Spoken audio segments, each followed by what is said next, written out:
എല്ലാവർക്കും നമ്മുടെ ചാനലിലേക്ക് സ്വാഗതം. ഇന്ന് നമ്മൾ ഒരു സേമിയ പായസമാണ് തയ്യാറാക്കുന്നത്. നമ്മൾ സാധാരണ ചെയ്യുന്ന സേമിയ പായസത്തിനേക്കാളും തികച്ചും വ്യത്യസ്തമായിട്ടുള്ളൊരു സേമിയ പായസമാണ്. അപ്പോൾ നിങ്ങൾക്ക് ഇഷ്ടമായാൽ ട്രൈ ചെയ്യാൻ മറക്കരുത്. വീഡിയോയിലേക്ക് പോകുന്നതിന് മുന്നേ ആരെങ്കിലും നമ്മുടെ ചാനലിലേക്ക് ആദ്യമായിട്ട് വന്നിട്ടുണ്ടെങ്കിൽ ഒന്ന് ചാനൽ സബ്സ്ക്രൈബ് ചെയ്യാൻ മറക്കല്ലേ.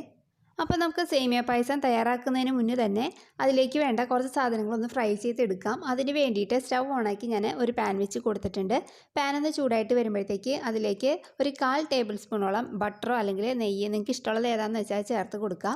അതൊന്ന് മെൽട്ടായിട്ട് വരുമ്പോഴത്തേക്കും അതിലേക്ക് ഒരു 10-15 കാഷ്യൂസ് ഇതേപോലെ സ്പ്ലിറ്റ് ചെയ്ത് ഞാൻ ഇട്ട് കൊടുക്കുന്നുണ്ട്. നിങ്ങൾക്ക് മുഴുവനോടെ ഇടണമെങ്കിൽ അങ്ങനെ ചെയ്യാം. അപ്പോൾ അതൊന്ന് നമുക്കൊന്ന് വറുത്തെടുക്കാം. മീഡിയം ഫ്ലെയിമിൽ ഇട്ടിട്ടൊന്ന് ഗോൾഡൻ കളർ ആവുന്ന വരെ ഒന്ന് ഫ്രൈ ചെയ്തെടുക്കാം.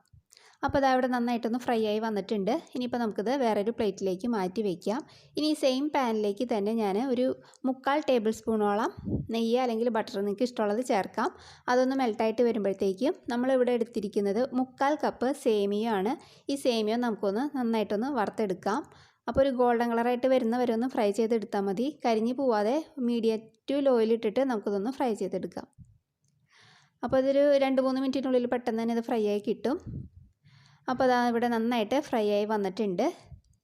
ഇനിയിപ്പോൾ നമുക്ക് ഫ്ലെയിം ഓഫ് ചെയ്ത് വെക്കാം. എന്നതിന് ശേഷം ഇത് നമുക്ക് മാറ്റി വയ്ക്കാം. ഇനി ഞാൻ ഒരു അടി കട്ടിയുള്ളൊരു പാത്രത്തിലേക്ക് 1 കപ്പ് പഞ്ചസാരയാണ് എടുത്തിരിക്കുന്നത്. അപ്പോൾ നിങ്ങളുടെ കയ്യിൽ കുക്കർ ഉണ്ടെങ്കിൽ അതിൽ ചെയ്താലും മതി. ഞാനിപ്പോൾ ഇതേപോലെ ഒരു നോൺ സ്റ്റിക്കിൻ്റെ പാനിൽ ചെയ്യണതേ ഉള്ളൂ.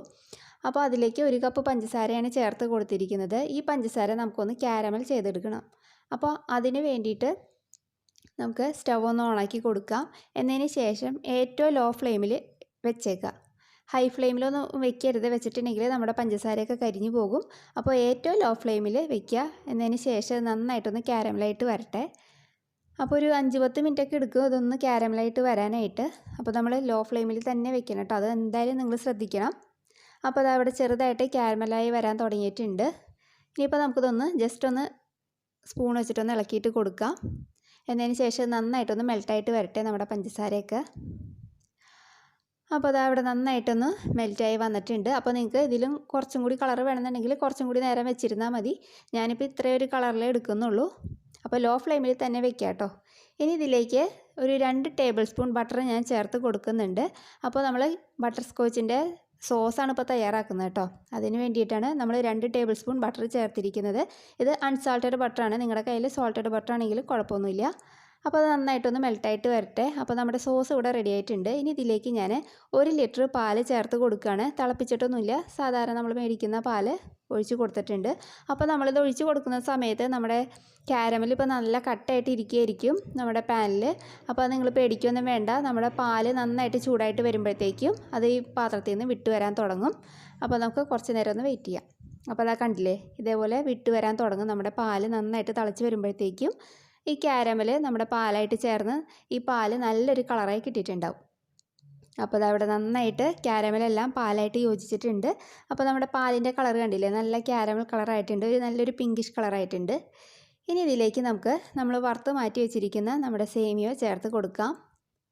എന്നതിന് ശേഷം നമുക്കിതൊന്ന് ഇളക്കിയിട്ട് കൊടുക്കാം. അപ്പോൾ ഈ സേമിയ ഒന്ന് നന്നായിട്ടൊന്ന് വെന്ത് വരട്ടെ. അപ്പോൾ നമുക്കൊരു മീഡിയം ടു ലോ ഫ്ലെയിമിലിട്ടിട്ട് ഇതൊന്ന് വേവിച്ചെടുക്കാം. അപ്പോൾ ഒരു 5-10 മിനിറ്റിനുള്ളിൽ സേമിയ ഒന്ന് വെന്ത് കിട്ടും.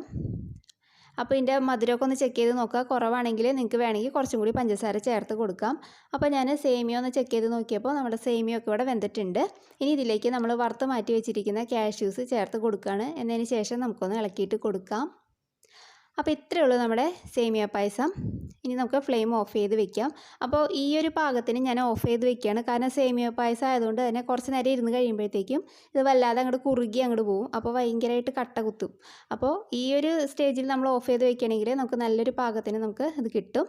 അപ്പോൾ ഇതിലേക്ക് ഞാൻ ഏലക്കാപ്പൊടി ഒന്നും ചേർക്കുന്നില്ല. ഇങ്ങനെയാണ് എടുക്കുന്നത് കേട്ടോ. നിങ്ങൾക്ക് വേണമെന്നുണ്ടെങ്കിൽ ഒരു 1/2 ടേബിൾ സ്പൂൺ ഏലക്കാപ്പൊടിയൊക്കെ ചേർക്കാം. പക്ഷേ ഇങ്ങനെ കഴിക്കാനാണ് കൂടുതൽ ടേസ്റ്റ്.